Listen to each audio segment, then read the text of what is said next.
Foundation. Thank you so much for joining us this morning. Before we begin, an important note about language interpretation.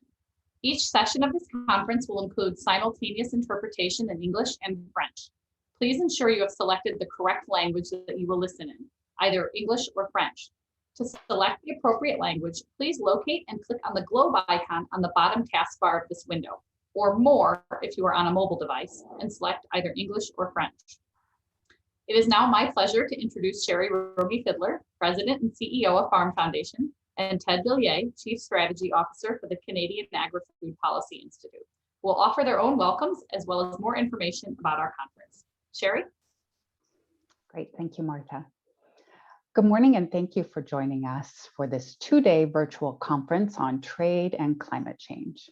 This conference is a joint initiative of Farm Foundation and the Canadian Agri-Food Policy Institute, and builds on recent collaborations between our two organizations, one focusing on trade and the environment in 2019, and one on managing trade in an increasingly chaotic world in 2020. We are so glad to have the opportunity to engage with you today as we build upon these critical conversations with new dialogues on issues at the intersection of agricultural trade and climate change.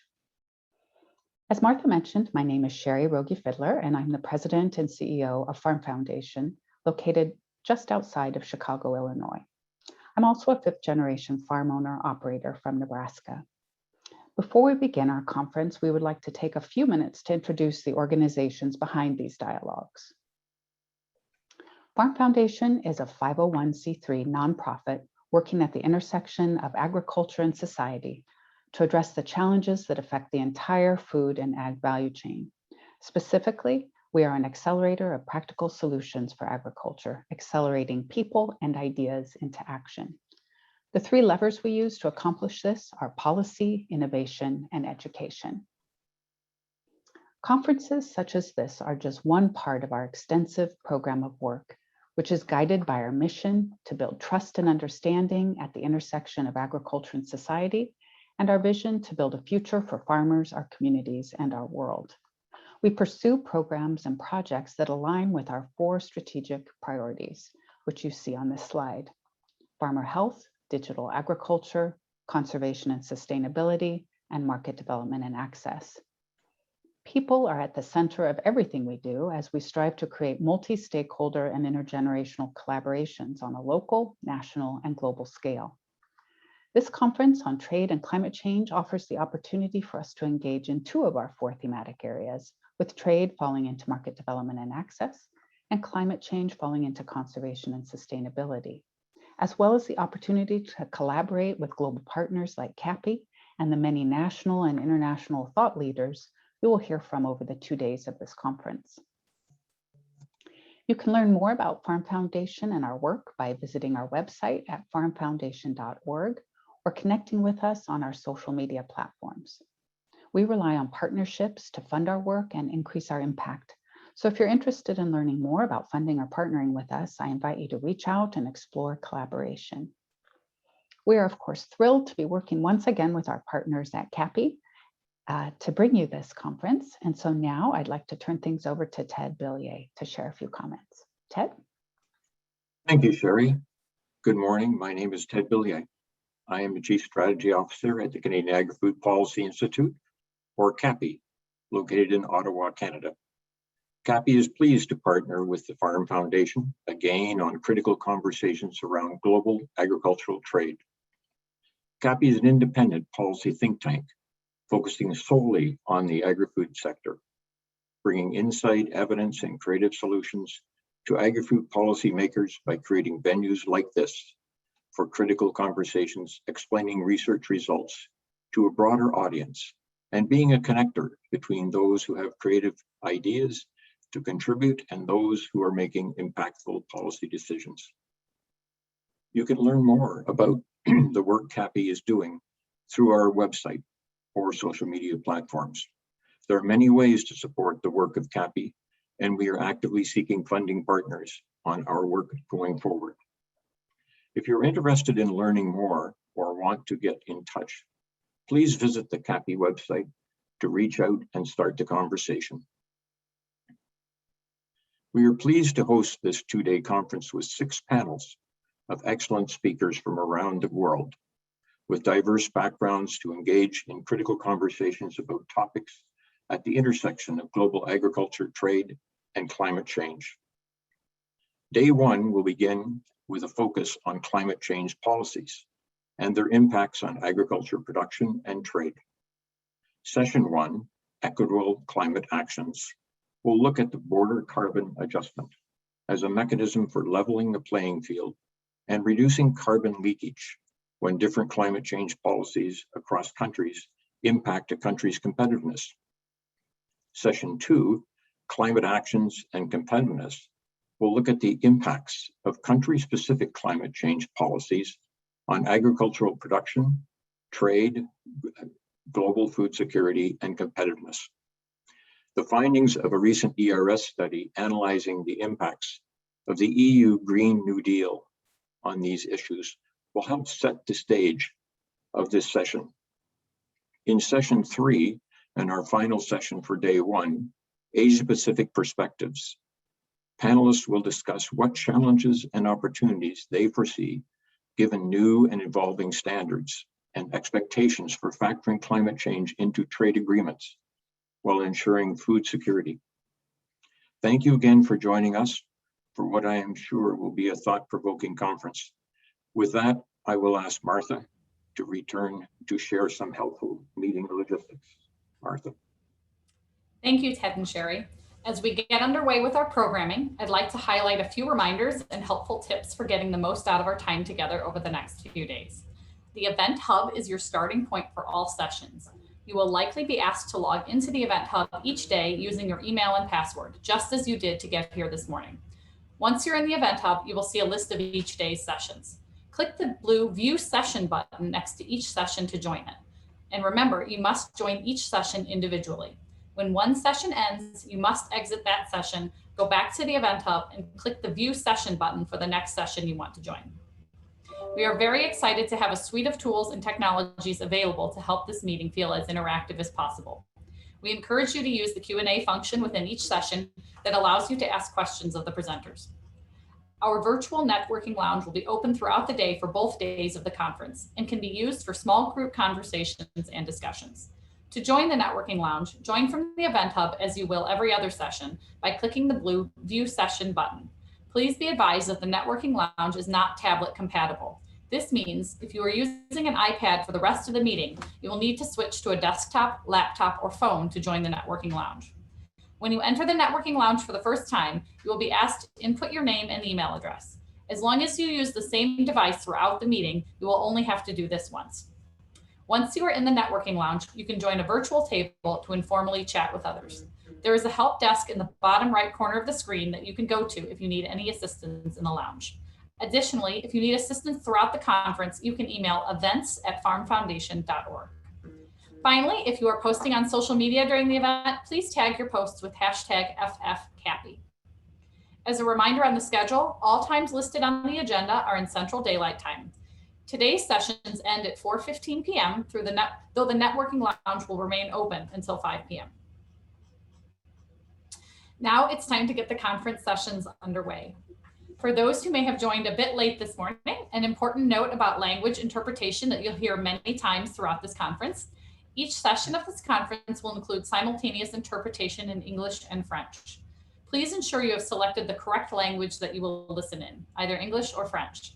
To select the appropriate language, please locate and click on the globe icon on the bottom taskbar of this window, or More if you are on a mobile device, and select either English or French. It is now my pleasure to introduce the moderator for our first session, Equitable Climate Actions. Claire Citeau is the Executive Director of the Canadian Agri-Food Trade Alliance. I will let her share more about herself and this session's speakers, but would like to point out that you can access more detailed bios for all of our conference presenters in the Speakers tab on the event website. And please remember that you can use the Q&A function within this session to ask questions of our speakers. Our thanks to Claire for moderating this first session, and I'll hand things over to her now to get us started. Claire? Martha, for the introduction. It's an honor to be part of this fantastic event that I usually join as a listener. As mentioned, my name is Claire Cito, Executive Director of the Canadian Agri-Food Trade Alliance, or CAFTA, as we call it, the national voice of agri-food exporters in Canada, supporting a more open and fair international trading environment for Canadian farmers, producers, food manufacturers.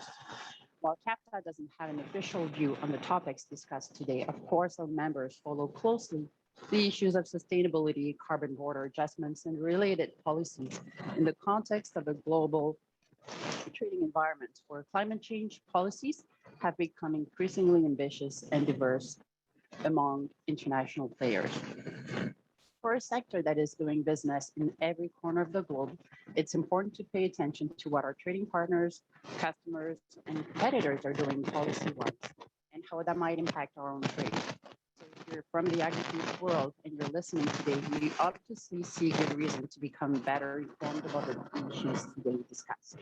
And this is certainly how I feel and why I'm so interested in the topics. The overall objective of this session is for people to be better informed and equipped to make their own decisions. So here is an excellent opportunity to get knowledge, facts, and insight from world-renowned experts in the topics. Let's jump right in and get started with the first panel today. The session will focus on the potential scope, design, and impact of the border carbon adjustment, or BCA, that's being considered as a measure to level the playing field with a focus on how a BCA could disadvantage developing countries and hence the importance of technology transfer for more equitable outcomes. Given the increasingly ambitious climate change policies being introduced in the US, Canada, and the EU that target zero net carbon emissions by 2050, there is increasing concern about potential carbon leakage and the decline in competitiveness due to their more stringent policies relative to competitors. A quick point about the format for the session. I will first introduce the first speaker, Professor David Blanchard, who will speak about how green gas mitigation objectives can be undermined by imports, the use of border measures to address carbon leakage, key WTO provisions relating to the use of these measures, and alternatives to border measures adjustments. I will then introduce Aaron Cosby, who will then cover trends and possibilities, BCAs in the EU, the US, and Canada, the various possible BCAs and their implications for the Canadian agri-food sector. And a Q&A session will follow. Without further ado, please let me introduce Professor David Blanchard. Professor Blanchard is Professor Emeritus of Agriculture and Environmental Economics at the Pennsylvania State University.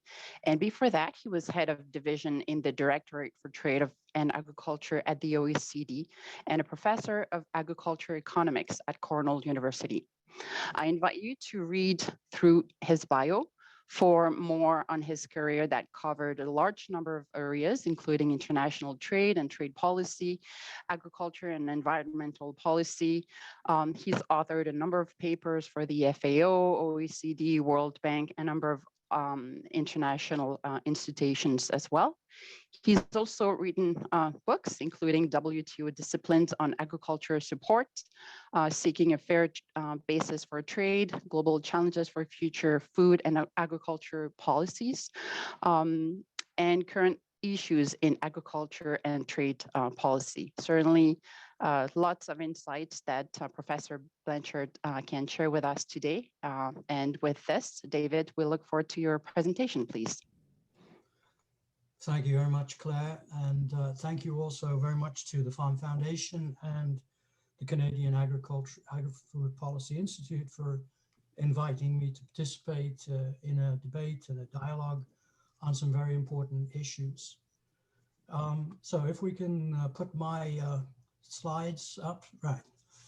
Yeah, we can go to the next one now. Agriculture is unique in, I think, in many respects in terms of the climate policy debate. There's a huge challenge associated with agriculture. It accounts for a large proportion of global greenhouse gas emissions, even though it's a small proportion of world income, GDP. It's also a major source of two very potent greenhouse gases, methane and nitrous oxide. And those gases pose particular problems in trying to control emissions from agriculture. Another important point is that developing countries account for a large proportion of global emissions from agriculture and other land use activities. So that's what OFOLO is. It's agriculture, food, and other land use. So that there's a big challenge, but there's also a big opportunity in agriculture because it's one of the sectors, the very few sectors, in which it's actually possible also to remove carbon from the atmosphere through sequestration. So I'm going to come back to that a little bit later on because it's an important part of the puzzle in how we address the issues in agriculture. Next slide, please. The policy context here, the overall context in terms of addressing emissions is that GHG emissions are an unpriced output. We economists would call them a negative an externality. And obviously they're not taken into account when farmers or indeed consumers make decisions about the production or the consumption of agricultural products.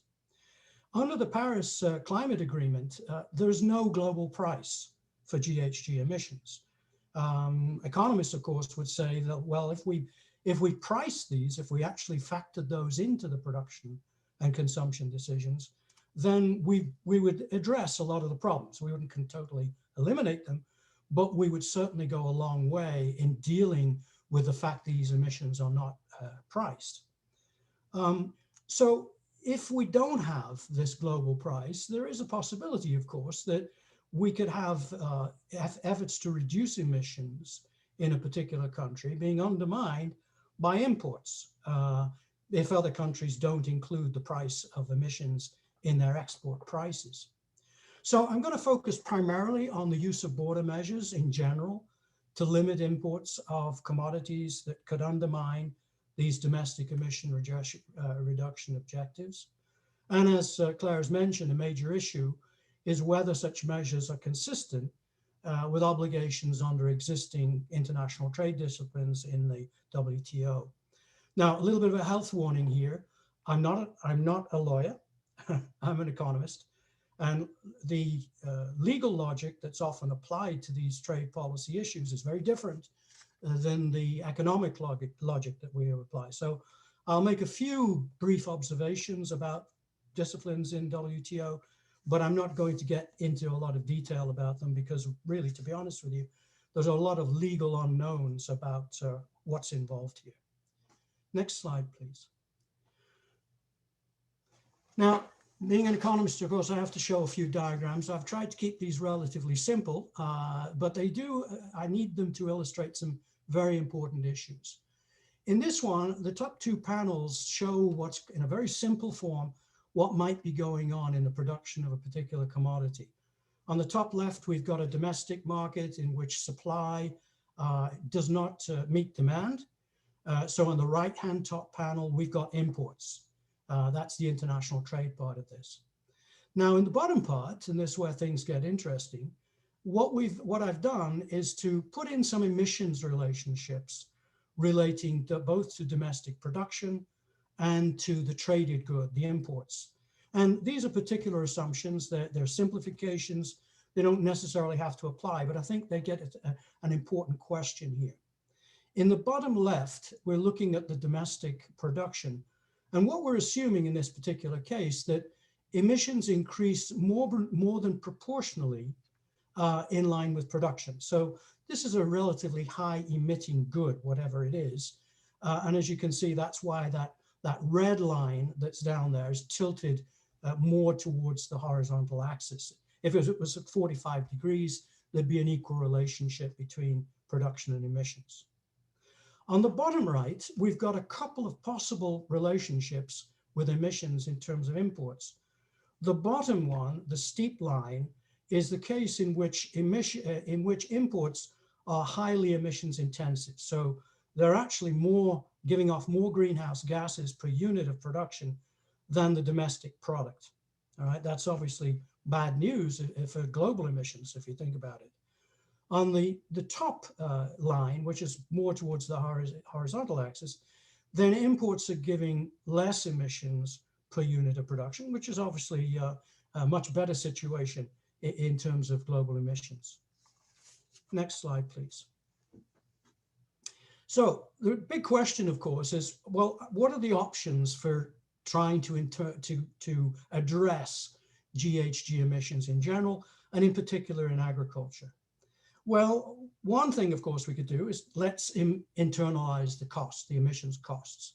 And we do this through taxation, either at the point of production, or let's not forget, also it could be at consumption, point of consumption, or we use regulation, or we use some sort of mixed approach.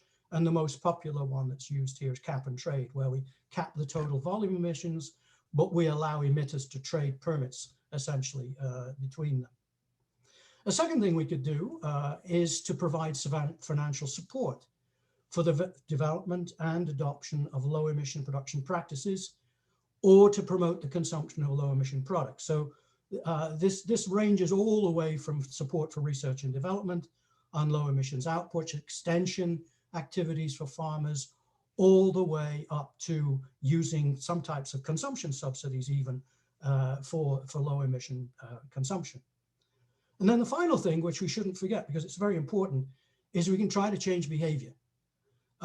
This is through knowledge transfer, provision of information, education for producers or consumers. And that's another important thing we could do.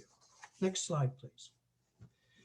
In terms of the trade policy aspects here, the WTO disciplines are clearly important, and there are some very important principles in those that could figure in any sort of debate about the legality of how we address emissions policy.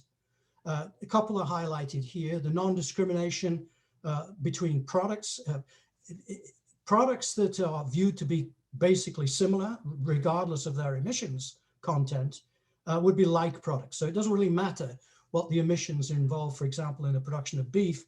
As far as WTO is concerned, beef is beef, regardless of its contribution to emissions in production.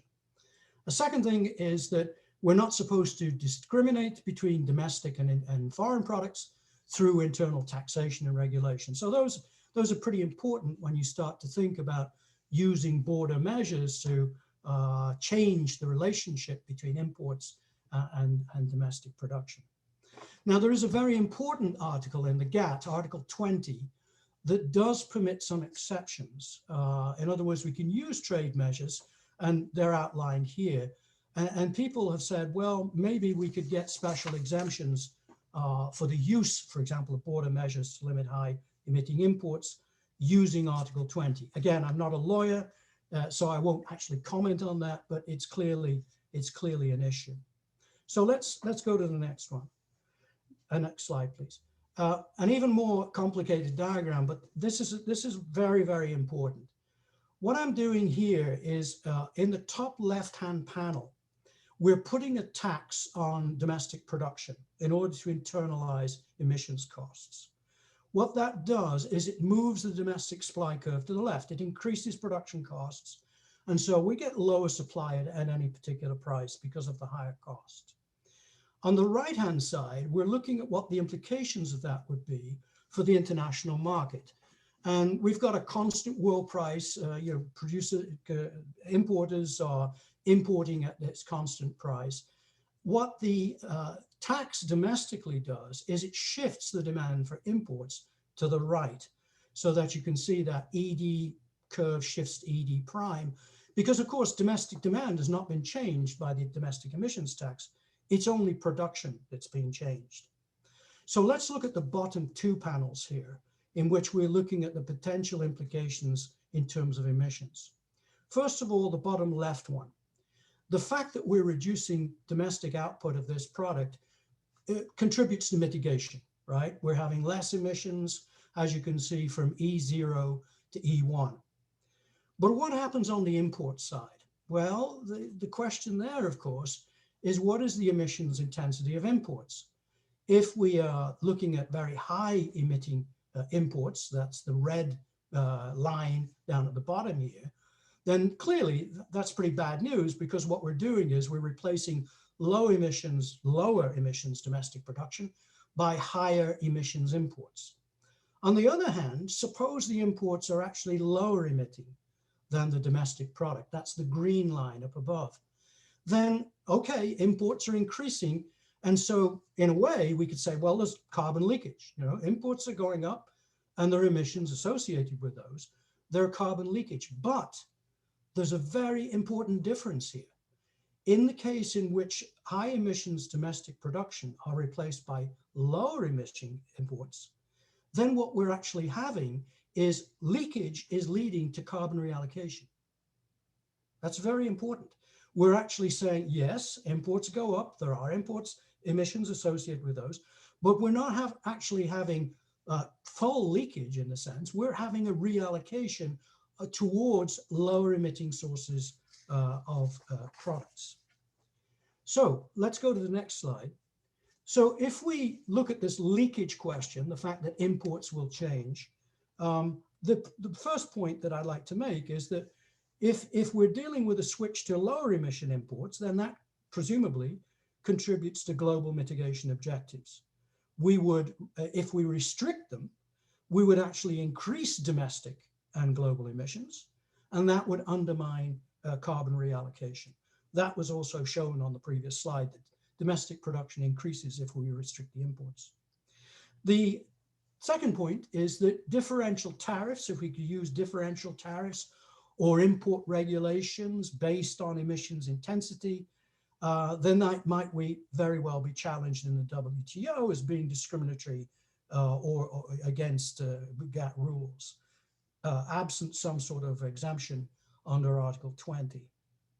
But indeed, if domestic emissions are taxed, could tax adjustments be applied to imports based on carbon content?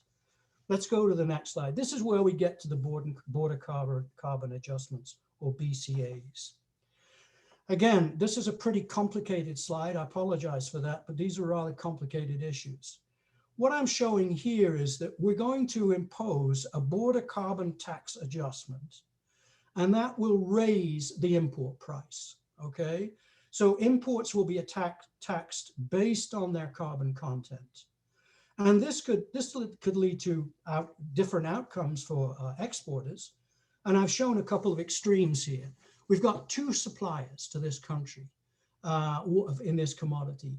One, supplier A, has a very high level of emissions. So when we impose the tax, what we do is we price them out of the market. They're not competitive anymore. They don't ship to this country. Exporter B, on the other hand, is still competitive, right? Even though we impose the tax, the imports go down in total, but they're still shipping product to this country.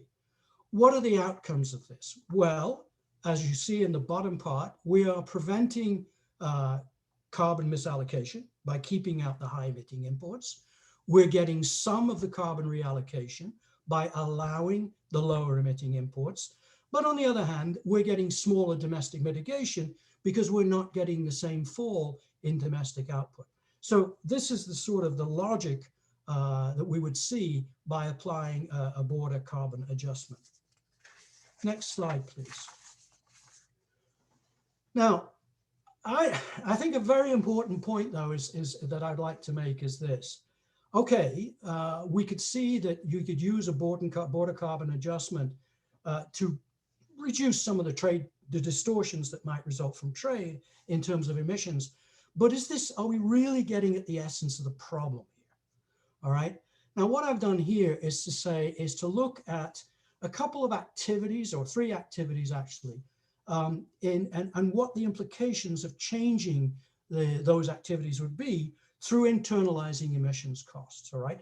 So case one, the private opportunity cost curve is basically just shows what would happen in markets if we didn't do anything about emissions. And as you can see, the advantage really is in producing activity A. If we use our resources in activity A, we get a higher output than using them in activity B. All right. But if we internalize emissions cost, and that's the social opportunity cost curve, we shift the balance of advantage now, right, away from activity A to activity B. You could say, well, is that really is there anything in the real world that corresponds to that? Well, actually, we did some work for OECD on relative emissions intensities. And that, I'll give you an example of where that's relevant. It's Brazil. Brazil can use resources in the production of beef, land resources in beef, or it's a very important poultry producer.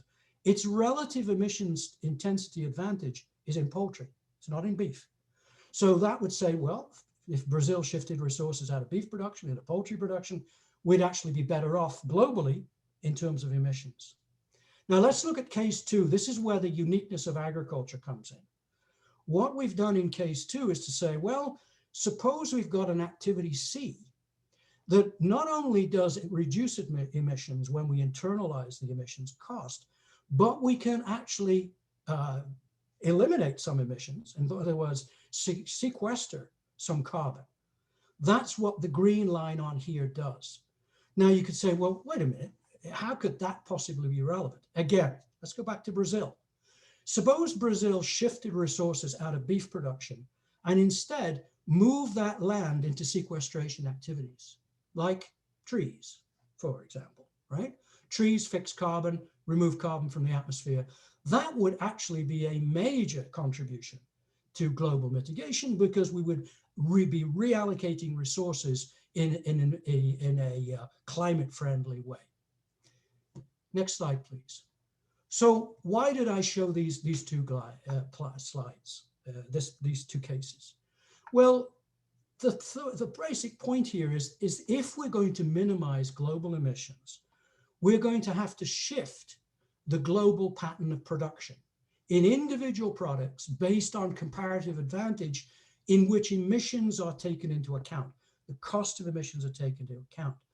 The problem is that if we selectively use border measures that deal with emissions intensity on a commodity by commodity basis, we can limit these shifts, all right? And that's not good. And so the point that I'd like to make is what the really important thing is to focus on domestic policies that change domestic resource use in agriculture and reduce emissions. And the domestic policy focus, and it should be a domestic policy focus, should be on comparative advantage in emissions intensity rather than absolute advantage in individual products.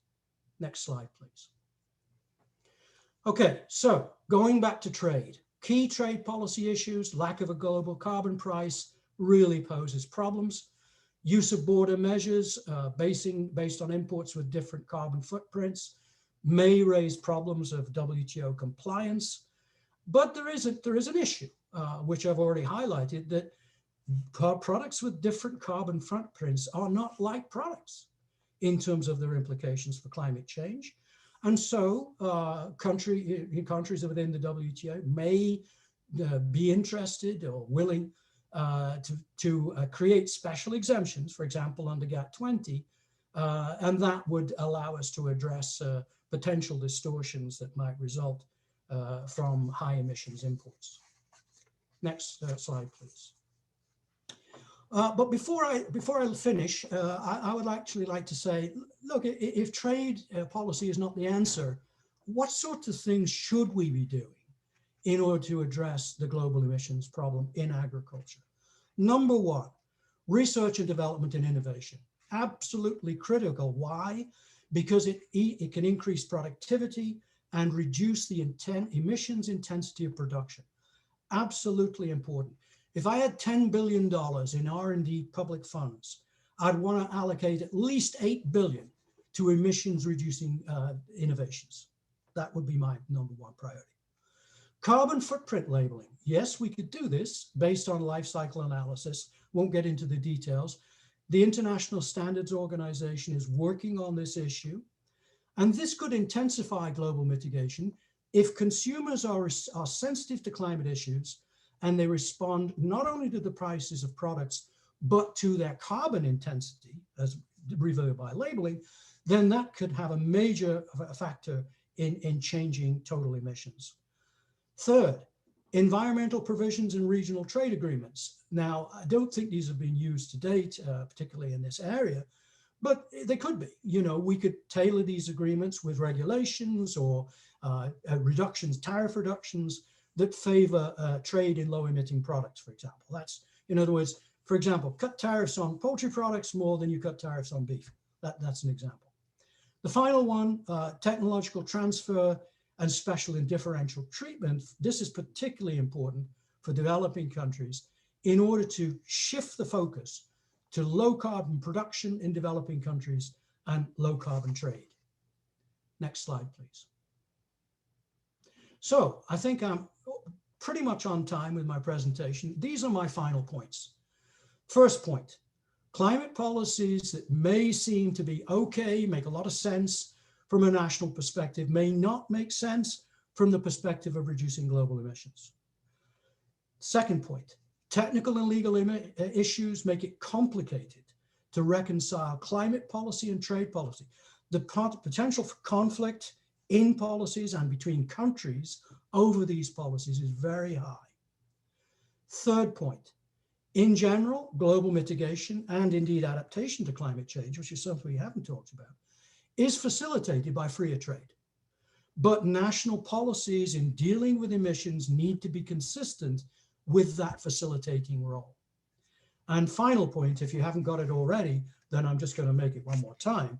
The real priority here is for countries to focus on effective domestic policies to reduce national emissions in agriculture. That's the big challenge. Thank you very much. Final slide. This is a little bit of advertising. If you're interested in more of what I've written on this, then you can find my publications at ResearchGate.net, and I've highlighted a couple here. The second of which, incidentally, was written with my spouse, who's also an agricultural economist. Thank you.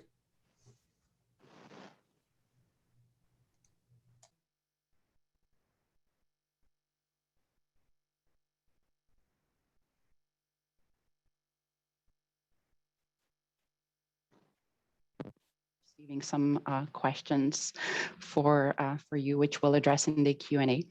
We'll move on now to our second speaker, Aaron Cosby, who is a development economist with 30 years of experience in trade, investment, and sustainable development, and 22 years of experience in climate change. He is currently the principal of Small World Sustainability Consulting and a senior associate with the International Institute for Sustainable Development, the European Roundtable on Climate Change and Sustainable Transition. He also serves on Global Affairs Canada's Environmental Assessment Advisory Group and served as a trade policy advisor to governments and institutions around the world, including the former Canadian Department of Foreign Affairs and International Trade, the Centre for European Policies, the CETA, the Commonwealth Secretariat, Your Environment Canada, and a lot of other global institutions that have small acronyms like the OECD and numerous UN agencies. Aaron, we look forward to your presentation. Thanks very much, and thanks for skipping all the organizations with small acronyms. Delighted to be here. Thank you to both the Farm Foundation and CAPI for making this possible, and I think the level of attendance here makes it clear how urgent and timely this session is. I also want to thank David for setting up the conversation really nicely. I think that's a good foundation for what I'll start to get into. I'm going to focus more specifically on border carbon adjustment and talk a little bit about what the trends are. Actually, let's go to the next slide because that gives us an overview. So I'm going to give it first an overview of what BCA, border carbon adjustment, is, if that's possible, and then talk about the trends in the European Union, which to some extent has given rise to this conversation, and the US and Canada, the possibilities in US and Canada. Then I got to take a little bit of a dive into the design elements for BCA, and I think that'll answer some of the questions that have come up in the chat up to this point, or the Q&A that is. And finally, think a little bit about what this means specifically for agri-food sectors, both in Canada and the United States. So if we can move on to the next slide. Yes, so thanks. What is a BCA?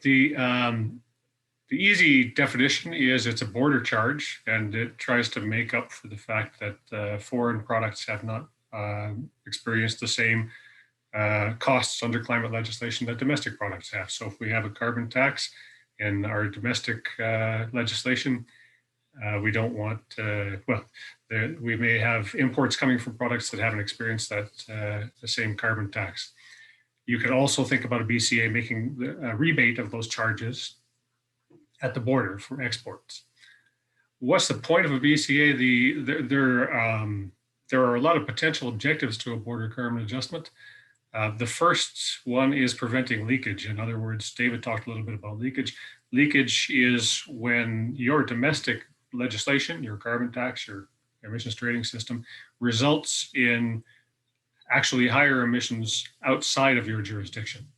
And that can happen because your producers relocate to other jurisdictions. It can happen because your domestic producers lose market share to foreign competitors. It can happen in other ways. But the basic idea is you haven't actually accomplished anything from an environmental perspective. All you've done is shift the emissions from domestic producers to foreign producers. And in the process, you've deindustrialized. So nobody wants that final outcome. There are also a couple of other potential objectives for border carbon adjustment that have been discussed. One is to pressure your trading partners to greater climate ambition. Another is to preserve the competitiveness of your domestic producers. Both of those would be highly illegal under trade rules if it came to an Article 20 defense, so they aren't often discussed. Leakage then is the primary objective usually discussed for border carbon adjustment. And just to be clear, the firms that are most vulnerable to leakage have two different characteristics. They need to be emissions intensive, so that whatever carbon price you're putting on them domestically actually hurts them. And they need to be trade exposed, so they can't just pass those costs along to consumers, because if they do, they'll be undercut by their competitors. Those two characteristics distinguish those firms that are vulnerable to leakage and the ones that will need protection from border carbon adjustment. If we could go on to the next slide. So let's talk a little bit about what's going on in the EU. As I said, to some extent, they are the reason we're here talking about this today. The EU has put forward in its Green Deal an extremely ambitious plan to get to 55% below 1990 levels by 2030. This is the most ambitious plan of any jurisdiction globally. And their current system for climate pricing or carbon pricing is the emissions trading system under the EU. And in that system, they currently allow for free allocation of some allowances to try to prevent competitiveness impacts and leakage. That is going to become untenable. In the context of a rising ambition of that scale, free allocation isn't going to cut it. They're looking for some other mechanism that can protect them from leakage impacts and competitiveness impacts. So in some sense, border carbon adjustment, while I said it's about preventing leakage, the ultimate objective is to allow for greater domestic ambition. You can't be ambitious if all it means is that you're going to deindustrialize your country. So the EU needs something other than free allocation. The Commission has given itself a mandate to produce a proposal for a carbon border adjustment mechanism that means the same thing as BCA. It has various different names by June of this year.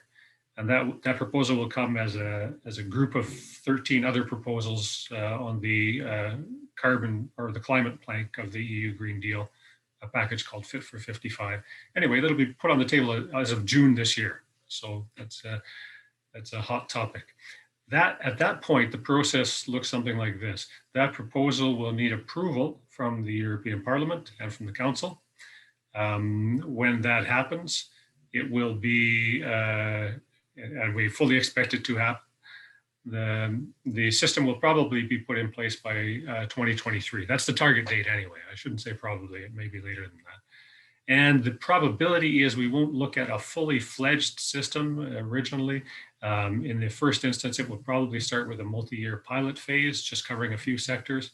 The key candidates here are cement and electricity. Maybe steel will be included. That's what it will likely look like, but we just don't know. We don't know what's going to happen in June, and we don't know what's going to happen in the negotiations that proceed after that point. Next slide, please. So what are the prospects for border carbon adjustment in the United States? As part of the Biden's campaign promise, he talked about carbon adjustment fees that would penalize low low climate ambition countries trying to export their goods to the United States. After election, he didn't stop talking about that. The prospect was raised again in the USTR's 2021 trade policy agenda and annual report. And it was raised again in the roadmap for cooperation that came out of his first international summit with Prime Minister Trudeau here in Canada. So the problem is it's not clear what form that would take. Border carbon adjustment is an accompaniment to some kind of a domestic climate price. It's like a tax adjustment,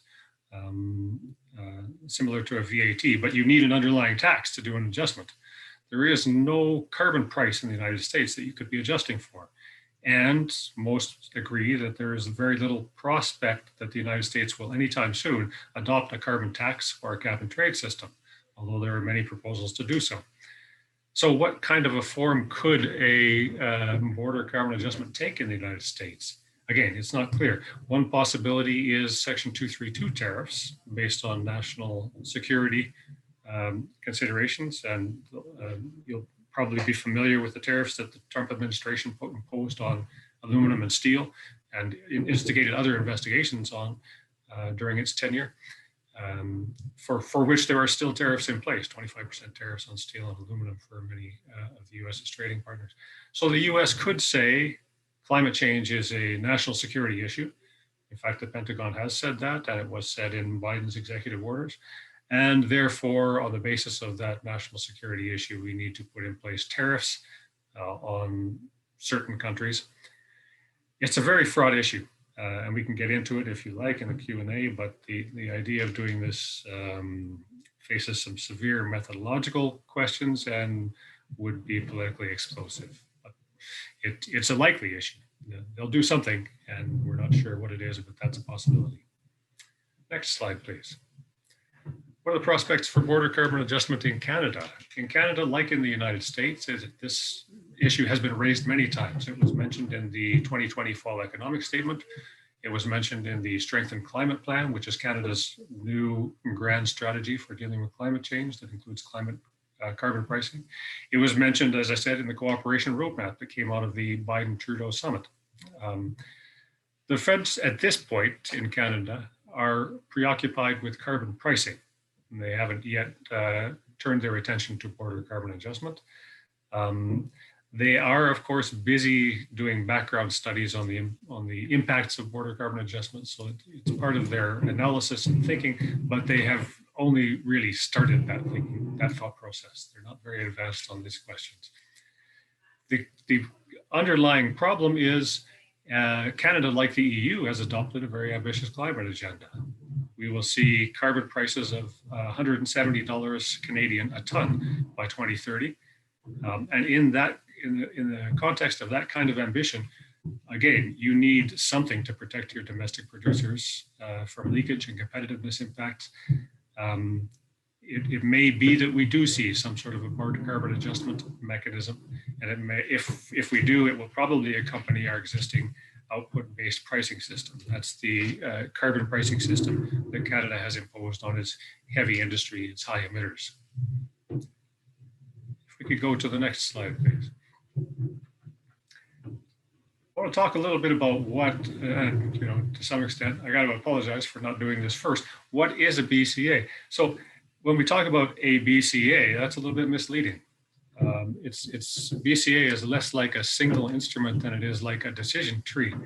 There are a number of places in the choice of design where you can go one way or another and come out with a very different instrument at the end of the day.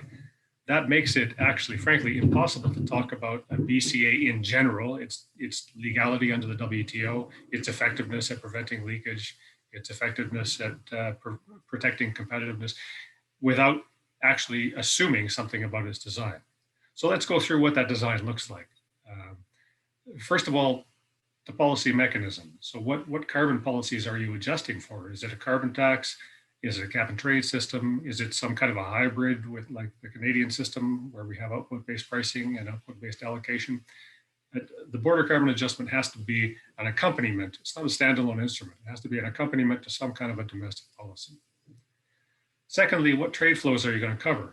Are you just going to impose a cost on imports, a levy on imports, or will you also do a rebate at the border for exports as they leave? That last one is problematic in some cases under trade law and certainly from an environmental perspective, but in terms of protecting the competitiveness, if that's your goal, it's pretty important. Thirdly, geographic scope. And here the question is, once you put this system in place, are you going to exempt certain countries as countries on the basis of their policies? Are you going to say, and this was the course of action that the Waxman-Markey bill proposed in the United States in 2009, are you going to say that we're going to declare, Canada will declare that the United States is climate ambitious and therefore is not going to be covered by the border carbon adjustment mechanism?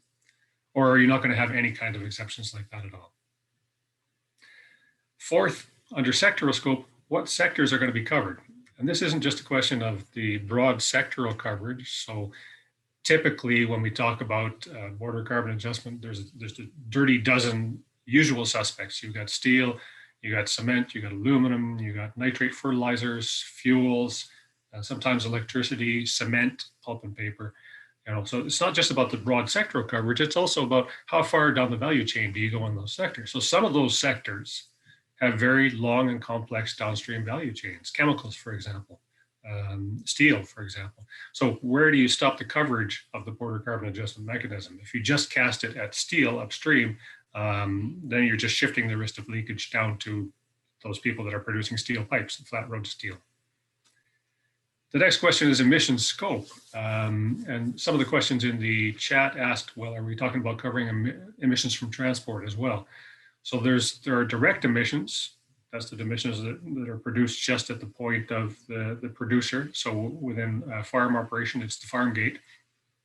All the stuff that happens within the operation, that's direct emissions. Scope 1 emissions. Scope 2 emissions are a form of indirect emissions. They're any emissions that are attributable to electricity that you purchase or steam and heat that you purchase, right? And then there's scope 3, that's all the other emissions. That includes transport emissions, right? In terms of getting the good to market. Most border carbon adjustment proposals up to this point have just talked about direct emissions. Some have also talked about scope 2, talking about covering the emissions from electricity that's involved in producing a good. Almost none have talked about scope 3 emissions. Certainly none have talked about transport emissions, and none have even talked about emissions embodied in the purchase of input goods. So it's usually a more narrow scope than that. On calculating embedded emissions, the 6th step, so when a good shows up at your border, if you've got one of these regimes in place, how are you going to figure out what the embedded emissions are in the good? Are you going to ask for actual data on production and the electricity that was involved and the emissions intensity of that electricity? That's one approach. The typical approach, the more pragmatic approach, is to just set a default benchmark and say we're going to assume that all goods that show up at the border were produced, for example, at the emissions intensity of an average Canadian producer or an average global producer in this sector, right? And one variation is to allow that the foreign producer could challenge that default with third-party certified data. Very important question, are you going to credit for foreign policies? So for example, if the United States put in a system like this, would it give Canada credit for the fact that we have a carbon pricing system domestically? From an environmental perspective, you would think that would make sense because otherwise you're double taxing carbon. But it's like many of these steps, it sounds simple, but methodologically a bit of a rabbit hole. Finally, what do you do with the money? This is a great question. I mean, you can either keep it, the broad options are, you can keep the money domestically or you can send it abroad. And let's be clear, we're talking about a lot of money. The European Commission has actually budgeted for revenue from a CBAM between 5 and 14 billion euros in the next 5-year multi-annual financial framework. So we're not talking about chump change. Keeping it domestically, if we were talking about a WTO challenge, doesn't look that good because one of the key things you want to demonstrate in an Article 20 defense of a WTO challenge, David talked a little bit about Article 20, is that this is an environmental measure. So ideally, you would send it abroad to something like a a green climate fund or a multilateral fund that deals with climate change, or tries to help developing countries decarbonize, right? Because these things do have an impact on developing country exporters, right? But most likely, the politically most likely thing is that we will see the money kept by any regime that puts them in place. And the EU has said that they're going to keep it. Next slide, please. So now we come to the implications for the agri-food sector. Now, you may have noticed that when I talked about the usual suspects of sectors covered by border carbon adjustment, that agriculture didn't figure there. You may have also noticed that I said that the sectors that should be covered are emissions intensive and trade exposed. Well, agriculture is emissions intensive. So agriculture production in Canada at the farm level sits somewhere around production of bitumen from oil sands in terms of emission intensity. And on trade intensity, not quite as high, but also very high. Food processing is also extremely emissions intensive and very trade exposed. But you never see agriculture talked about as a candidate sector for border carbon adjustment. The Canadian case can illustrate why. Although we do have a carbon pricing system in place, we have output-based allocation. It doesn't apply. It applies to food processing, but it doesn't apply to farm operations. And we have a fuel levy, a fuel charge in place, but farm operation use of fuel is exempt. So, and the fact that farm operations are very emissions intensive relies not just on carbon emissions, but also, and more importantly, on emissions of methane from enteric fermentation, cattle and manure management, and nitrous oxide from fertilizer use. Those emissions aren't covered under the Canadian pricing system. So and unless and until they are, and until farm level operators start to feel the impacts of some kind of pricing system that includes them, you couldn't imagine an adjustment system that would protect against those kinds of costs. Until those costs are incurred, you can't have an adjustment that protects against those costs. Some sectors, though, within the agri-foods sector as a whole, are going to feel the pain.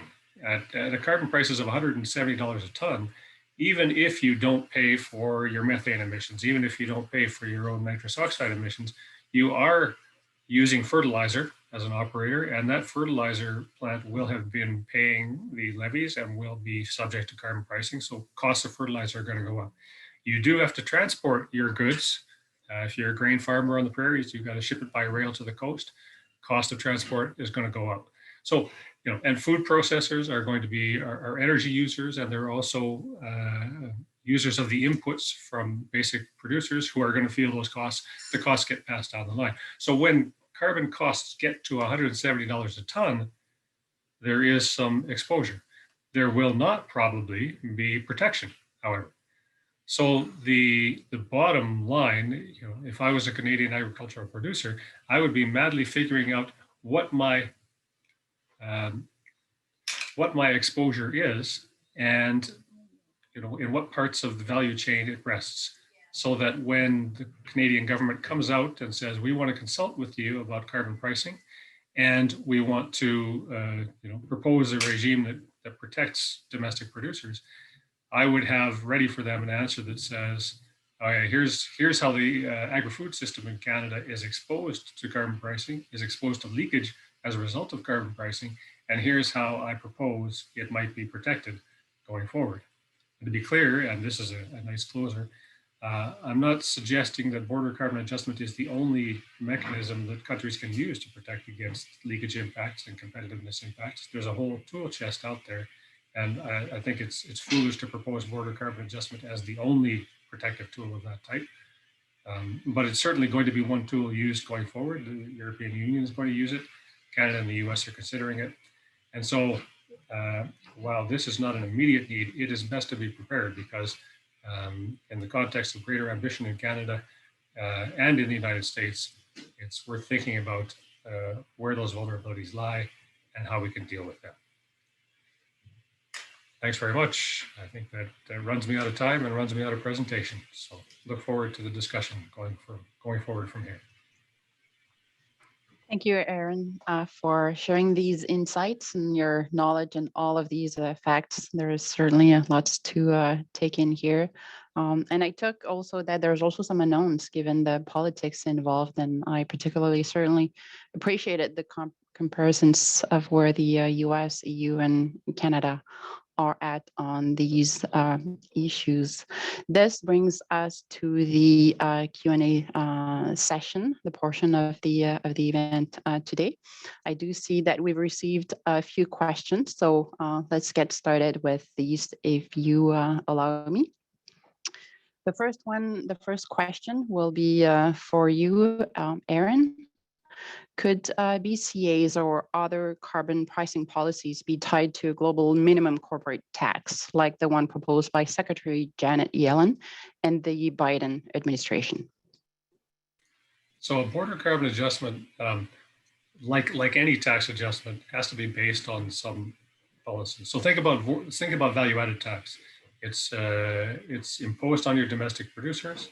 It's imposed on imports when they come in at the border, and it's removed from exports when they go out. That's pretty much a global regime of how that operates.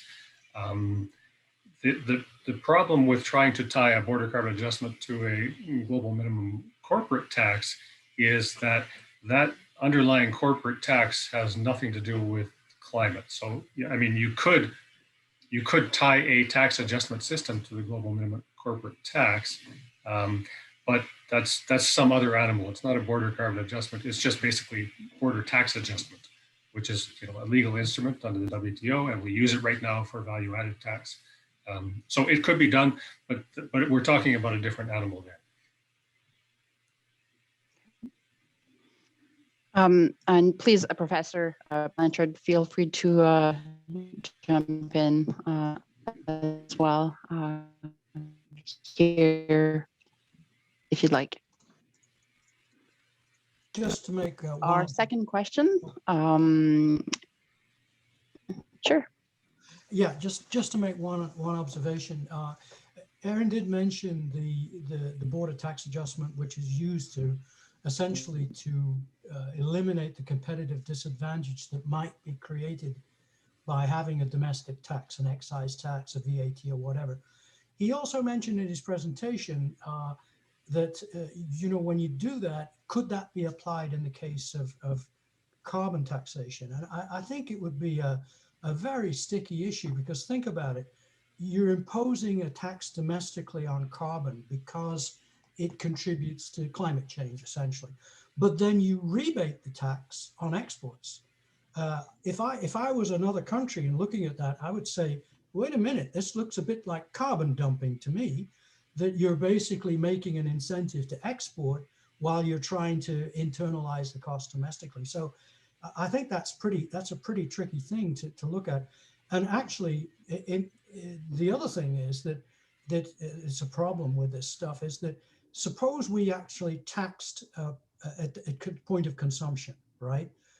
In agriculture, it's hugely difficult to tax emissions directly. I mean, taxing methane emissions or nitrous oxide is really an incredible challenge.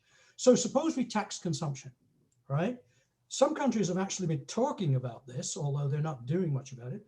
I mean, for example, Norway has been looking into the issue of taxing ruminant meat at consumption level, right? To reduce consumption. The problem that you run into there, of course, is that you also have to tax exports, right? Why? Because if you only tax consumption domestically, but you don't take away the incentive to export the high emissions good, then you're really going to mess things up. Now, I don't know about Canada, but in the US, that raises a particular problem. And since under the US Constitution, you can't tax exports. So, as Aaron suggested, once you start to get into the details of this stuff, once you get into the weeds, it gets really, really complicated. Thank you both for this. Our second question, wouldn't a BCA have to only address price-based policies and not emissions trading, cap or trade. Cap and trade could be addressed with purchases of emissions allowances, but the prices are implicit and problematic in terms of setting taxes. David or Aaron? I can jump in. So please. Technically, border carbon adjustment is, if it happens in harmony with WTO law, it has to be a tax adjustment. So it can only be for a carbon tax. If you're adjusting for, that doesn't mean you can't set up some kind of a system like the EU is proposing to do that is combined with a cap and trade regime. They're calling it an adjustment mechanism. In fact, what it is they're extending their regulatory regime to also cover imports. But they're calling it an adjustment mechanism. And that would mean that an importer would have to buy allowances at the same price somehow calculated that domestic producers have to buy their allowances for every ton of GHG emitted in the process of their production. If Canada set up a system, it would have to do the same because we don't have, arguably, it's not a carbon tax, it's a regulatory regime that large emitters have to buy allowances for. So yes, the answer is if it's strictly if it's a tax adjustment like animal, then it has to be accompanying a carbon tax. But you can also imagine extending a regulatory regime like a cap and trade to cover importers. And that's what the EU is planning to do. It's what Canada would probably have to do if Canada did it. To go a step further though, the question from the US side is, could you have a regime that covered neither a tax nor a regulatory cap and trade type of regime? And that gets really tricky. How do you but very politically salient because the US needs to do that. And the EU needs to think about how they can credit US ambition. Much more difficult legally, methodologically, politically, but politically a live issue, absolutely. Thank you, Aaron. Professor Blanchard, did you want to add to this?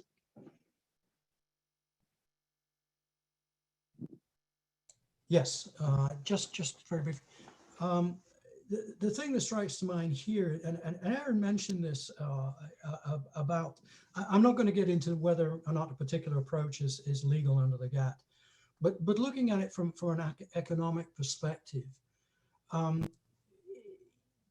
suppose you've got two countries and they're both actually imposing carbon taxes. And one has a level of carbon tax that's much higher than the other country. Would that imply that you actually give that country a tax rebate on the imports?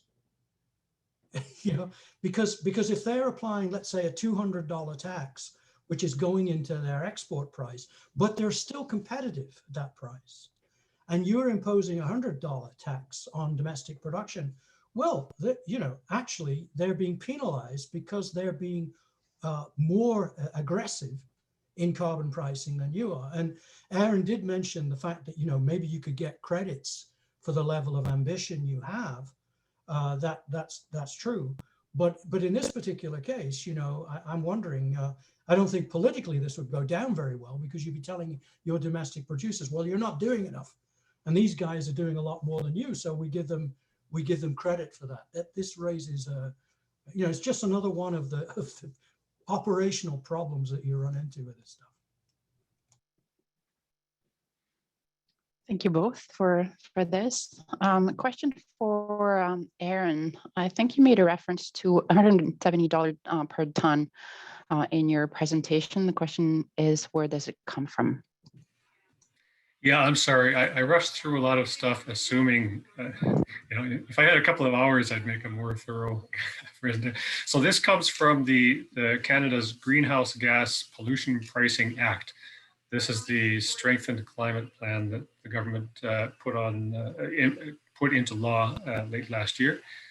It involves two kinds of carbon pricing.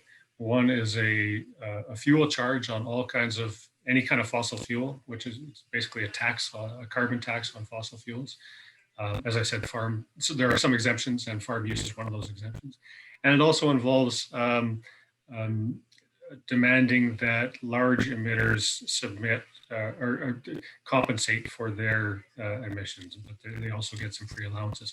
But the price of carbon involved in both those schemes, the fuel tax and the output-based pricing system, is currently at $50 a ton and is scheduled to rise incrementally out to 2030 to $170 a ton. So that's the legally mandated price of carbon in Canada, if you will.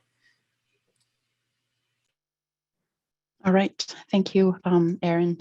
There is a question that was previously answered by David in the chat box there, and part of his comment says that you're probably best qualified to answer. So I'll ask you now, do border carbon adjustments take into account transport, fuel and time, man hours involved in export or import activities, and who pays the BCA? So the answer, as I said, it's impossible to say what a border carbon adjustment does or doesn't do, because you have to make an assumption about what, a border carbon adjustment that covers transport costs would cover transport costs. A border carbon adjustment that doesn't wouldn't, right? So the typical border carbon adjustment that has been proposed doesn't cover stuff like transport costs. All it covers is the direct emissions that happen during the operation. In the case of a farm, it would be farm level emissions, and it might conceivably cover indirect emissions from electricity use. But nobody's talking about one that would cover transport of goods internationally. Although conceivably you could do that, but nobody's talking about that. That's very unlikely in my opinion. Okay. David, did you want to add to this? No? Okay. Our next question, if the major economies of the world impose the BCAs, what is the impact to the economies of developing countries that have minimal resources or inefficient resources, but are currently exporting to have some cash coming into their country? It seems to potentially become even less competitive, and then the global economy will have to help support them in some ways to avoid potentially severe implications for the most vulnerable of their population.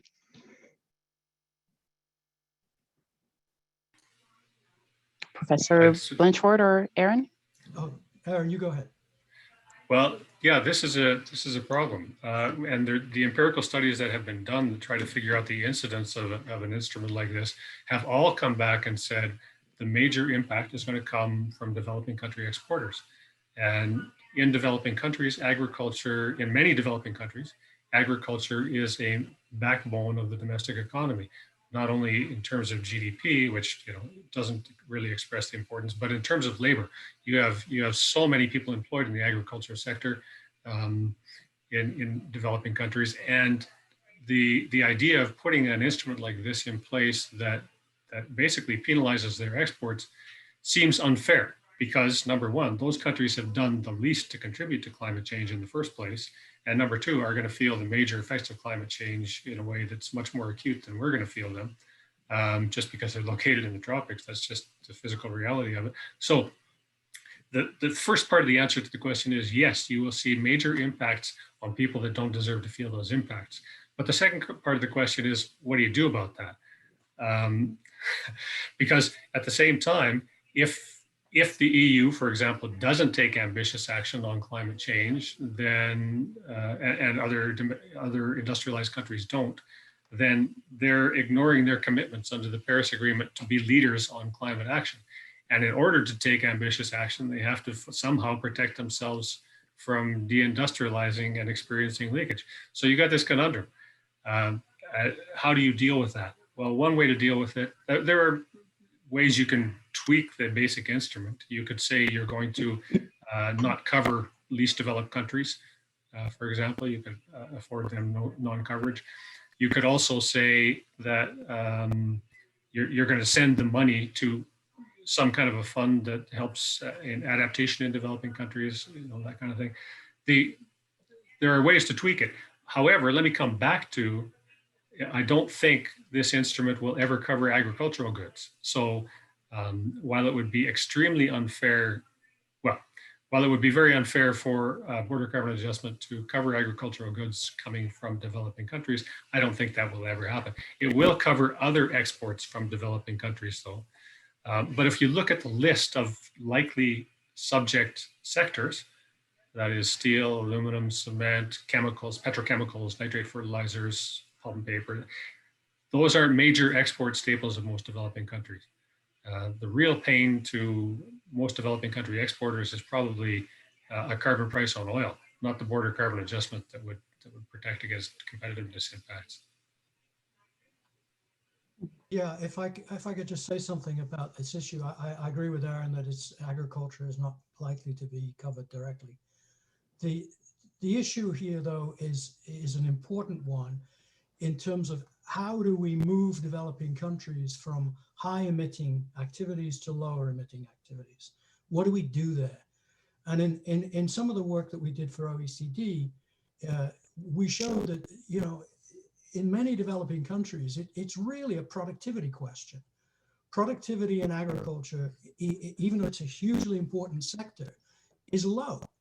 And so when you have low volumes of output per unit of land, for example, you often get very high levels of emissions.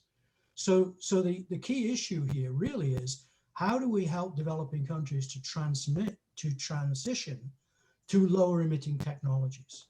And there's tremendous potential here on the horizon. We're already seeing that, for example, measures which improve soil carbon capture can increase in productivity in some cases so that you lower emissions per unit of output. We can change livestock diets, and there's a lot of work going on here in beef, for example, so that you can actually reduce emissions per unit per kilo of beef that you produce. So the fundamental issue here really, in terms of lowering global emissions in agriculture, is a technology issue. And it's a technology transfer challenge. It's a technology development and a technology transfer challenge. And I think that's where we could help developing countries the most. And by the way, it doesn't help them that in some cases, the sorts of technologies that will actually lead to the greatest emissions reductions, like the use of biotechnology, are often prohibited in these countries. And so that's not going to help things at all. Thank you both for this. Next question to both panelists. How do you view US climate change policies as being tied to the value of the US dollar globally?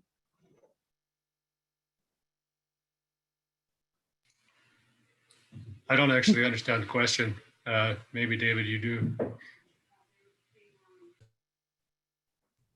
No, I think maybe the what's being implied here is how might the U.S. policy affect the value of the dollar? In other words, that's a question presumably of how it would affect our competitiveness and the attractiveness of investing in the United States. I don't know. I mean, it seems to me that if you want to encourage capital inflows, a very good way to do this is to be an innovator in green technology. Because if you're an innovator in green technology and there's a possibility of making that technology itself tradable, then you're going to attract foreign investment. So, that would presumably affect the value of the dollar, at least keep the value of the dollar somewhat stable rather than having it depreciate against other currencies. But it's difficult to say. But in any case, if it's something about competitiveness of the United States versus other countries, then clearly the ability to be an innovator that will attract inward investment is a key issue. All right, so if we stay on the issue of competitiveness here, our next question, if a BCA is not likely to apply to agriculture, then what tools can countries use to protect the competitiveness of the sector? Well, I think David has talked about a number of good tools, including money going into research and development. So fundamentally, if what you're trying to do is prevent is be ambitious about reducing emissions and prevent that ambition from undermining the competitiveness of your sector. So let's focus on how you do that in the context of agriculture. One way you do it is through research and development, as David has suggested. So you come up with technologies that can reduce, for example, methane emissions from livestock rearing, dietary amendments, manure management practices. That's money well spent, right? And to the extent that the government can underwrite that kind of research and development and make those technologies commercially available at reasonable cost, that's one way you do it. Another way you could do it is through subsidization. So you might say, this gets controversial because anytime you talk agricultural subsidies, it gets political and trade economics is involved. But you might say that we are going to support our producers as they transition to low carbon practices like no-till, like precision farming, like the 4R application of fertilizers, right? If you view the benefits of that kind of practice as being some kind of an environmental externality, you internalize that externality by giving your producers a subsidy to change their practices. Or if you don't like subsidies, at least you deploy an army of agronomists out to the farm level to help show farmers how they can actually implement these practices in a way that both increases their bottom line and helps solve climate problems. So basically, if you're not going to go a BCA route, the trick is to try to lower the costs of improved practice at the farm level through a number of different techniques. Yeah, I think that's an excellent point. Just a couple of observations. Some of the work that's being done actually in countries, for example, in the UK, has shown that some of the emissions reducing practices that farmers can adopt are actually privately profitable, right? But they're not adopted because of insufficient information, so farmers don't really, farmers are fairly conservative folks for good reason. And sometimes it may not occur to them that, well, this alternative approach to my production could actually lower emissions. So the education thing that I indicated is important. The second point on subsidies, we just like the fossil fuel industry, which also receives a lot of subsidies through tax advantages. Agriculture gets a lot of subsidies. It receives a huge amount of subsidies, as pointed out by the OECD. Now, not all these subsidies distort production, but quite a few of them do. And one way, maybe, perhaps, of helping to mitigate the effects of agriculture on climate change is to get rid of the subsidies that actually promote the production of high emission products. It's as simple as that, right? You take away those subsidies, and that requires domestic policy reform. So subsidies are certainly on the table. If you're going to use them selectively to promote, under environmental programs, there are some things that could be very effective for agriculture in terms of reducing emissions.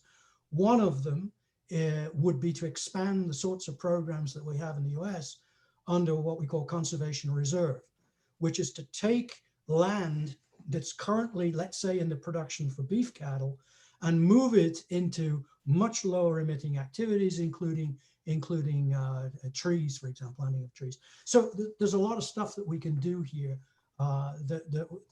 domestically. Thank you. Our next question, how can carbon intensity per pound or per cubic feet basis of a product be used as an attribute, like a dollar value, to facilitate carbon-friendly carbon trade? There are well-defined methods to measure carbon intensity of a product, say product A at point of origin and at point of delivery, and it can be used as an input attribute for production of product B in the next step of the supply chain. So carbon intensity of a product being measured as an attribute. Do you want to go first, David, or should I jump in?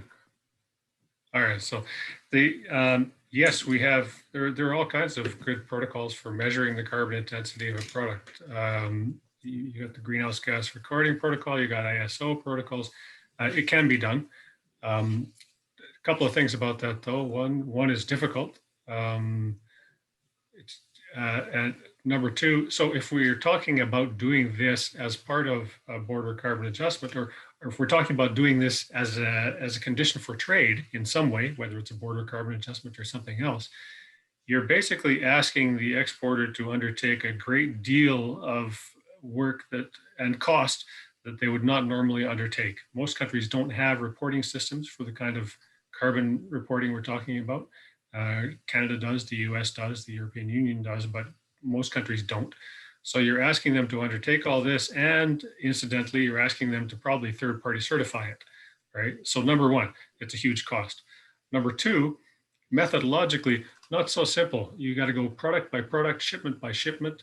If you're talking scope 2 emissions, that's electricity, right? That can vary by time of year, depending on whether hydro is roaring at that time or more coal is used, right? It's something that has to be determined, and you know, to try to determine the marginal emissions intensity of electricity in a grid, which takes a number of different kinds of electricity sources in it, not easy. Can be done, is done, but just not easy. And number three, if you're talking scope 3 emissions, which is emissions emitted in transport, this can, you know, it starts bordering on protectionism to try to take those into account in a trade regime tool like border carbon adjustment. Basically, you're penalizing any good that wasn't produced in your country because it had to be shipped to your country. You know, the argument, the opposing argument could be, well, let's let IMO deal with pricing carbon emissions and shipping, and we just deal with our own emissions as they occur in country. David, you might want to add some more light to the question.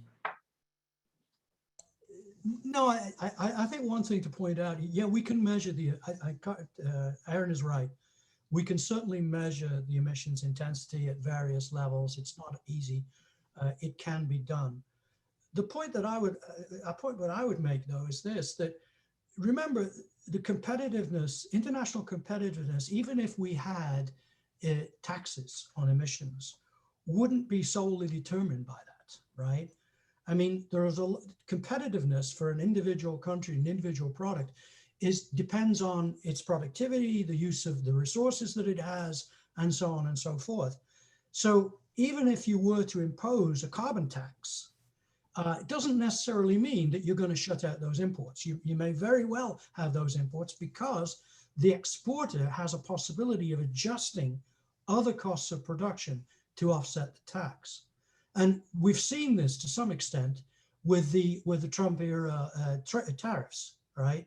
What happened in some cases was that Chinese suppliers, for example, of consumer goods were able to partially offset the effect of the tariff by lowering their offer prices. You know, they had enough flexibility in their system to lower the offer price. And so the landed price of products didn't go up by the full magnitude of the tariff.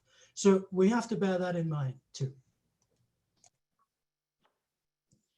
Thank you both. So let's bring this to the farm level. What would you say would be your top 3 takeaways for the farmers, producers listening in today, whether they are in British Columbia, Quebec, PEI, and worried about their competitiveness, and who have heard or read coverage about some of these measures being non-tariff barriers?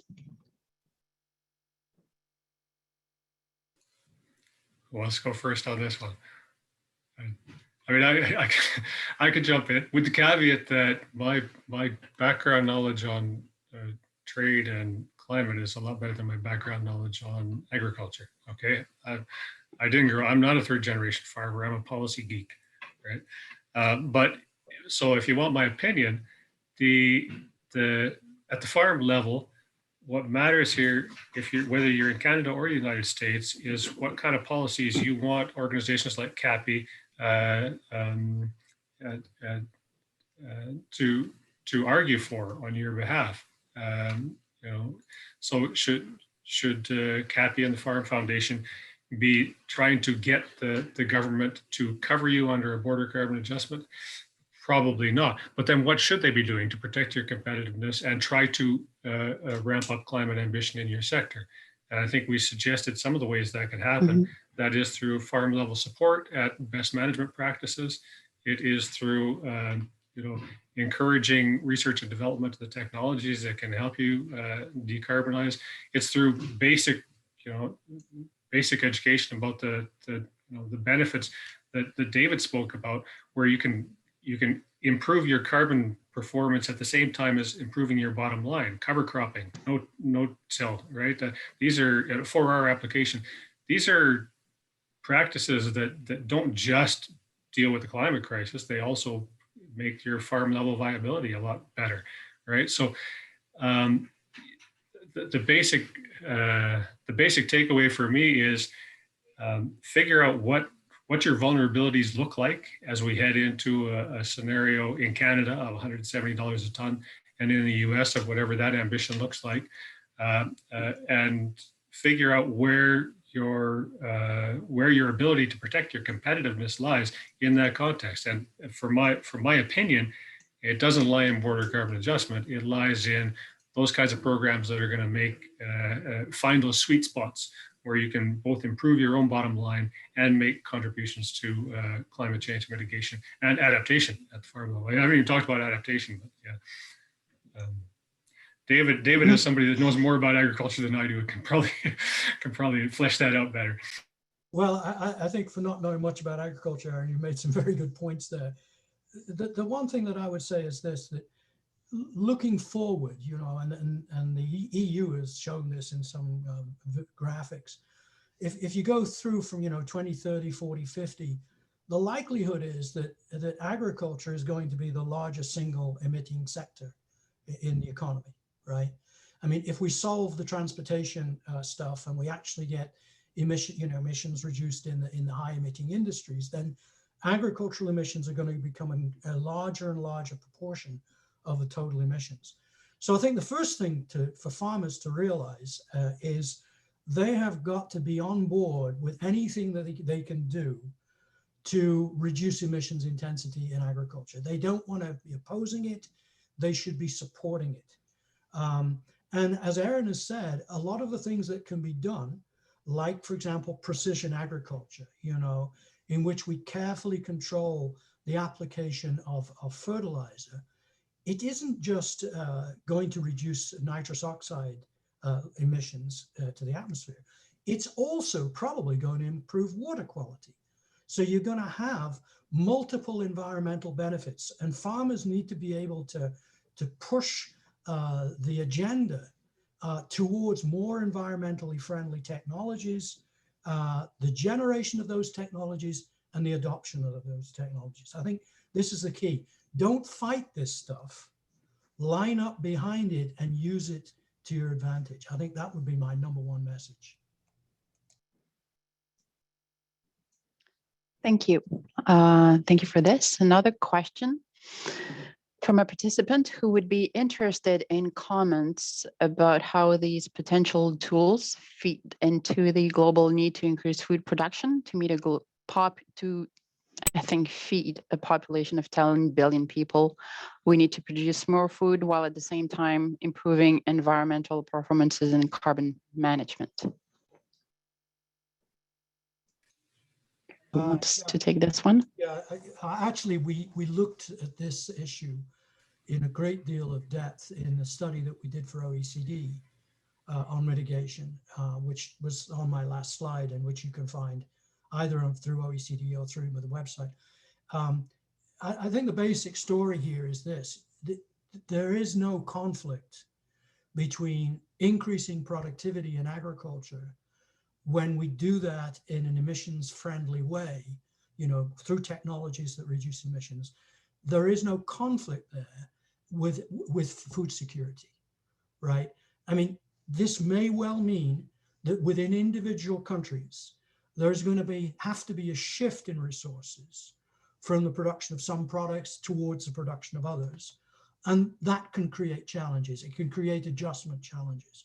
But there is no overall conflict here between having technologies that increase productivity and lower emissions per unit of output with food security. That's a simple story. I think that's right, and as a good take-home message, but to add a message which is not a good take-home message. I mean, we've talked up to this point about the adoption of climate-friendly technologies, which also improve the bottom line, and that's the low-hanging fruit. We have to get all over that, as David said. Get behind that. Why not? There are also going to be technologies which might not improve the bottom line. Right. And in the context of really high ambition, we may have to go in that direction. And then the question is, how do you protect the competitiveness of domestic production while you go further into those kinds of technologies? And then we get to stuff like farm to fork in the EU or whatever. So in the future, those are going to be the crunchy issues. The low-hanging fruit is obvious, and we need to go there. But just be aware that then there are trade implications of going further into the really tough competitiveness issues.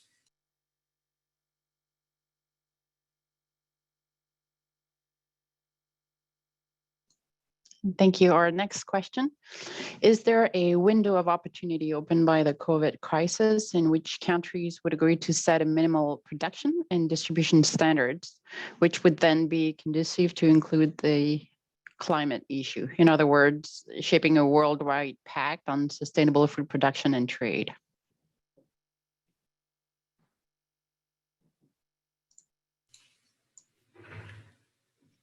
That would be nice. I don't see it happening. It's like the idea of a global carbon price. That's the first best solution, but politically, I think it's far from where we are today.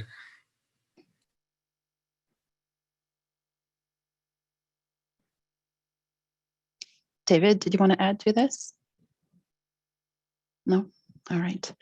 As a follow-up question to Aaron, in response to an earlier question, apparently you did not address the impact of indirect costs coming down from covered sectors.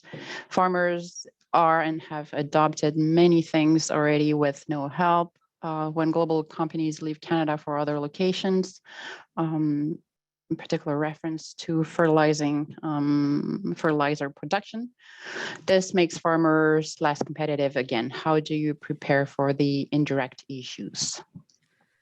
Yeah, that's a fair point. So it's true that farmers are not going to be covered under BCA and are not feeling the direct costs of Canada's pricing regime. I'm just talking about Canada here, but also relevant to other jurisdictions, right? But they will be feeling the indirect costs. If the cost of fertilizer making goes up at $170 a ton for fuel, fertilizer uses hydrocarbons as a feedstock, and they use a great deal of hydrocarbons in production. So, and it may be that we even get to the point where we're taxing them for the nitrous oxide production they produce. So that then feeds down to the farm level where we're using inputs that are more expensive, but we have no protection. So this gets to the issue of sectoral scope that I talked about. Where do you cast the protection? If you just cast it at the upstream levels where all the emissions are taking place, nice. But then if you don't protect the downstream levels where the costs are passed, then you've just shifted the risk of leakage and competitiveness impacts to those downstream levels. I don't have an easy answer to that question, though. I mean, the question is right. How do you protect farmers against the impacts of those kinds of indirect costs? As well as the indirect costs of fuel price increases in transport. Even if they're not paying it at the farm level, they're paying it indirectly.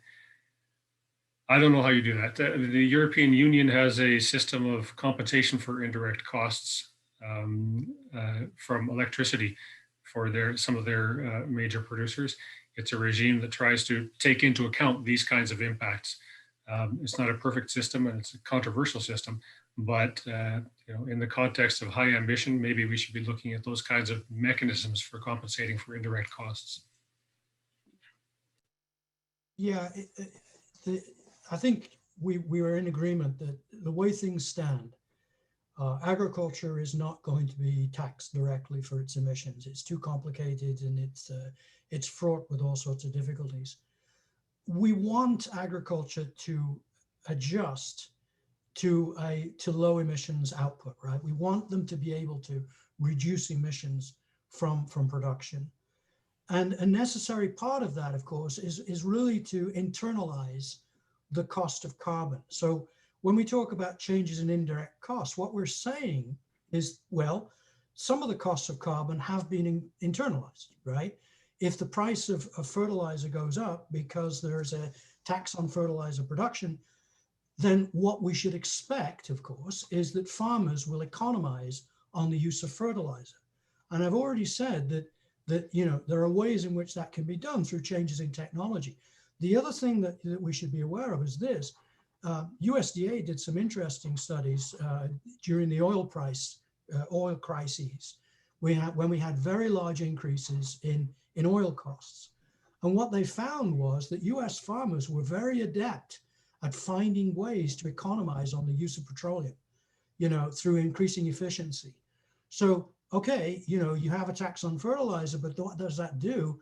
That says, let's try to find ways to use fertilizer more efficiently, to use less of it overall.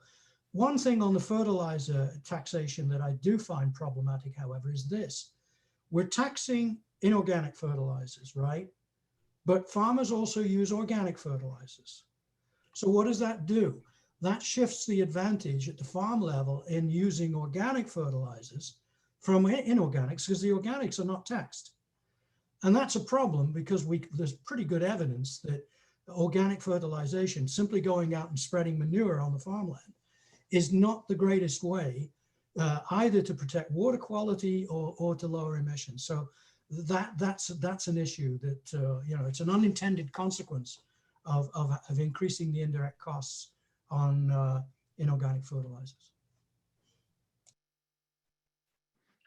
Thank you both for this. Our next question, many of the low-hanging fruit technologies to mitigate emissions are often beyond the financial capacity of smaller and mid-sized farming operations, especially those fully exposed to imports.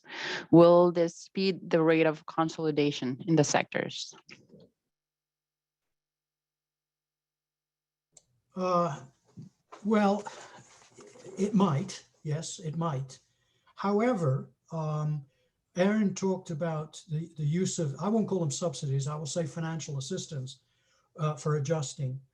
And, it is quite possible to say, look, a small farmer can't really finance this change in technology that's needed. If they had access to low interest loans or indeed a direct subsidy for the adoption of a particular technique, then they could do it.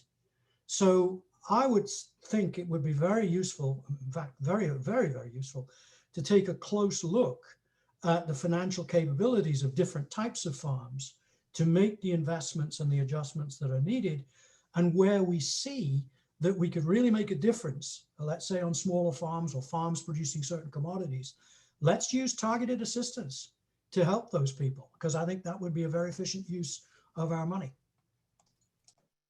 Yeah, I agree with that. So if, you're never pursuing just one policy objective, it's not just climate change and that's it. If all we cared about was climate change, then yes, it might actually make sense to have one consolidated, vertically integrated producer that did all of our production in North America, because at that level it's quite efficient to have environmental management systems and certification systems and in-house R&D.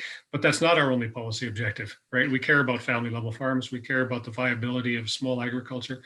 And therefore, I agree with David, we need to look at ways to make those kinds of technologies, those kinds of practices available to smaller farms and prevent the sort of undue amount of consolidation. Yeah. Thank you. And I think I'm getting close to the end of my time here. Perhaps the last question will be trade related. There's been talks about domestic measures in certain jurisdictions not being consistent with WTO obligations. Are domestic policies and global disciplines on a possible collision course here? Overall, is there a role for the WTO to play? Well, there's always a role for the WTO. The WTO is the system of rules that keeps us from the wild west of international trade. That benefits everyone, all right? To the extent we've got multilateral cooperation, It's a wonderful thing. Is there a collision course? Yes, I fully expect that when the EU puts its CBAM in place, somebody's going to challenge it, and we'll see it go to the WTO dispute settlement. That means a couple of things. One, we have the fundamental challenge that dispute settlement system is not operational at this point because we have no functioning appellate body. And until and unless the US decides to reverse its policy of not nominating members to the appellate body, any decision of a panel can just be appealed to the appellate body and then it goes into legal limbo. So that's sort of a proximate challenge, but let's assume that gets fixed. We still have the problem of sending a measure like a border carbon adjustment to the WTO. There will be intense political pressure, right? It's a legal instrument. It's supposed to make a dispassionate legal judgment on the acceptability of a particular measure under WTO rules. But there will be intense political pressure applied to that judgment.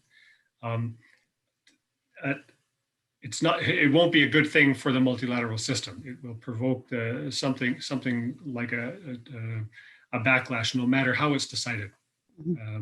It will promote backlash against that will be damaging to the multilateral system. So I don't see a good story here. But on the technicalities of whether the border carbon adjustment could be found legal under WTO dispute, there's first, it's impossible to say, number one, because we don't know what instrument we're talking about, right? So it's possible that the EU could put in something that's entirely WTO legal and rather ineffective, or it's possible that they will put in something that's implemented in a way that makes it obviously WTO illegal.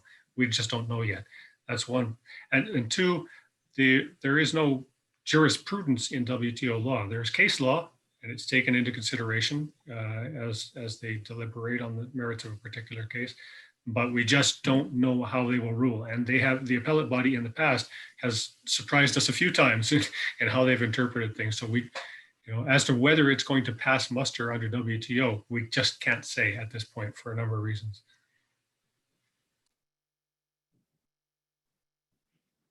David, did you want to add to this? Just very, very briefly, I think Aaron has really summed up the situation. I mean, ideally, you would want the Environment Committee, for example, in the WTO to actually look at some of these issues head on and perhaps make some suggestions as to what could be done to clarify the situation. Is that likely to happen? No, probably not. But we should be trying to move in that direction of obtaining greater clarity with respect to the treatment of these environmental issues. All right, thank you very much both. It was so interesting. I wish we had more time, but I'm getting the hand signal that our time is up. So thank you to Claire and our speakers for that excellent discussion. And for those of you who joined us late, our apologies for the technical difficulties, but we will be emailing you the link to this session. We'll be posting that on the Farm Foundation YouTube site as well, and then sending everyone an update on the code and access situation that we will resolve for the next session.